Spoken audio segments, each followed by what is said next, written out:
Manusia bisa mandi atau bahkan berenang bersama buaya di sungai dalam kondisi tertentu yang sangat jarang dan spesifik. Ada beberapa faktor yang bisa kenapa hal itu bisa terjadi. Jenis buaya yang jinak atau terbiasa dengan manusia. Beberapa buaya, terutama yang sudah dipelihara sejak kecil atau terbiasa dengan manusia seperti di penangkaran, bisa menunjukkan perilaku yang tidak agresif. Hubungan dekat antara manusia dan hewan buas bisa terjadi karena interaksi sejak dini, pelatihan, kebutuhan, serta kemampuan keduanya untuk beradaptasi dan membangun kepercayaan. Namun, hubungan ini tetap perlu pengawasan dan pengertian yang dalam terhadap perilaku hewan. Domestikasi dan penjinakan. Domestikasi adalah proses jangka panjang di mana manusia membiarkan hewan untuk sifat-sifat tertentu, seperti jinak, setia, atau tidak agresif. Buaya bukan hewan yang secara alami bersahabat dengan manusia, tapi ada beberapa kasus langka di mana buaya terlihat bisa, akrab, atau tampak jinak terhadap manusia. Tuh, coba, tuh. Tuh. Wah, sambil tiduran. Wah, artis lokal. Ya, artis penangkaran buaya. Oh ya, ini tuh.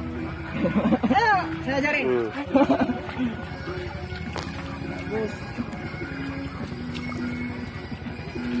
Tuh. Setahun sekali lebaran dimandiin. Mumpung sore melu tidur Nah, ikutan. Halo. Halo. Terima kasih Bapak Ibu, terima kasih, sampai ketemu lagi. Ini bisa terjadi karena beberapa alasan berikut. Kebiasaan dan pembiasaan sejak kecil. Jika buaya dibesarkan sejak kecil oleh manusia, ia bisa mengenali manusia tersebut sebagai bagian dari lingkungannya, bukan ancaman atau mangsa. Tapi ini tidak menjamin 100% aman, karena buaya tetap hewan liar.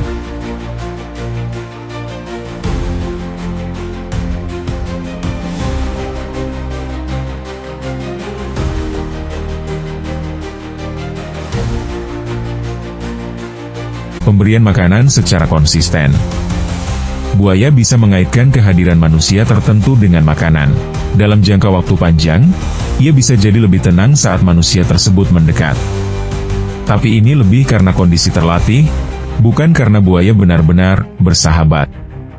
Kasus unik, ikatan pribadi. Ada cerita nyata terkenal, seperti buaya bernama Pocho di Costa Rica, yang diselamatkan oleh seorang pria bernama Chito. Pocho terluka, dirawat selama bertahun-tahun, dan tampaknya membentuk ikatan unik dengan Chito. Mereka bahkan berenang bersama. Tapi hubungan seperti ini sangat langka dan tidak bisa dijadikan standar. Buaya bisa toleran, bukan jinak. Buaya bukan hewan sosial seperti anjing atau kucing. Mereka tidak punya insting untuk membentuk ikatan sosial dengan manusia.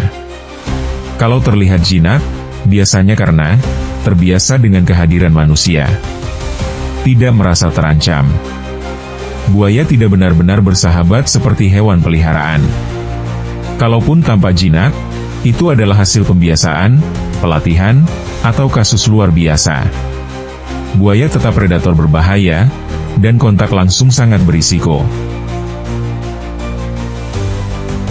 Kondisi buaya yang sudah tua atau lemah. Buaya yang sudah tua, kenyang, atau lemas tidak akan agresif. Dalam kondisi seperti itu, mereka cenderung diam saja meski ada manusia di dekatnya. Kepercayaan tradisional atau mistis. Di beberapa budaya seperti di Indonesia, terutama di Kalimantan atau Papua, buaya dianggap sebagai makhluk sakral atau pelindung. Beberapa komunitas percaya mereka memiliki hubungan spiritual dengan buaya, bahkan bisa berkomunikasi atau hidup berdampingan damai. Contohnya buaya penunggu sungai yang dianggap sebagai jelmaan dari makhluk dimensi lain. Pantangan tertentu yang dipercaya bisa membuat buaya tidak menyerang. Kebiasaan lokal dan adaptasi alam. Ada daerah-daerah di mana buaya liar hidup berdampingan dengan manusia karena sungainya besar dan banyak makanan alami seperti ikan dan hewan liar. Jadi buaya tidak lapar atau tertarik pada manusia.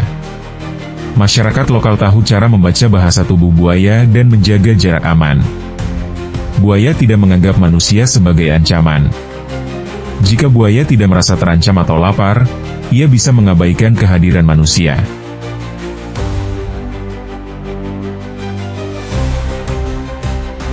Penjinakan adalah proses jangka pendek, biasanya dilakukan pada hewan liar individu, bukan spesies keseluruhan. Ini bisa dilakukan melalui pembiasaan, pelatihan, dan penguatan positif. Hewan yang identik buas seperti singa, buaya atau harimau di penangkaran bisa terlihat jinak karena dilatih sejak kecil dan terbiasa dengan kehadiran manusia. Tapi terkadang mereka tetap berisiko tinggi. Ikatan emosional dan sosial. Beberapa hewan mampu membentuk ikatan emosional dengan manusia, terutama jika mereka tumbuh sejak kecil bersama manusia. Mereka bisa mengenali wajah, suara, dan membentuk rasa aman terhadap manusia tertentu.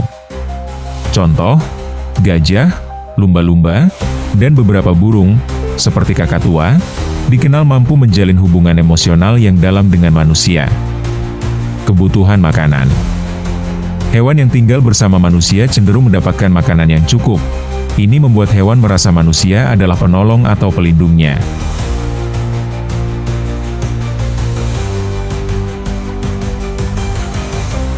Lingkungan yang stabil.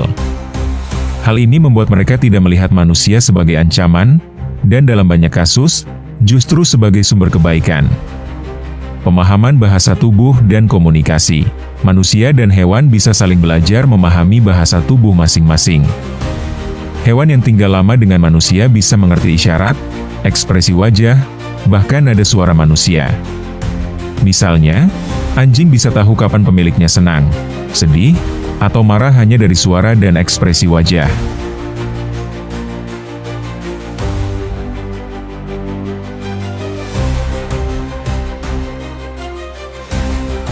Beberapa hewan memang memiliki sifat individual yang lebih jinak atau toleran terhadap manusia. Bahkan dalam satu spesies yang dikenal ganas, ada individu yang bisa menunjukkan sikap sangat ramah. Misalnya, ada cerita-cerita luar biasa tentang beruang atau singa yang kembali mengenali manusia yang pernah merawat mereka bertahun-tahun lalu. Tapi penting diingat, hewan liar tetap memiliki insting. Meski jinak, mereka bisa bereaksi tiba-tiba saat merasa terancam, lapar, atau stres.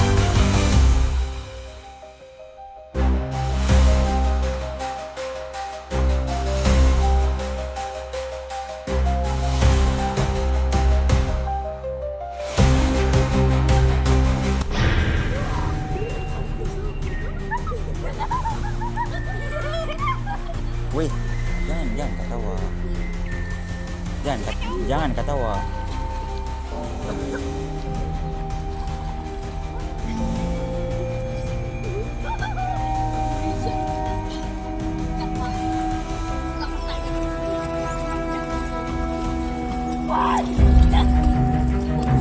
Kedekatan bukan berarti tanpa risiko, dan perlu kehati-hatian serta penghormatan terhadap batas alami mereka.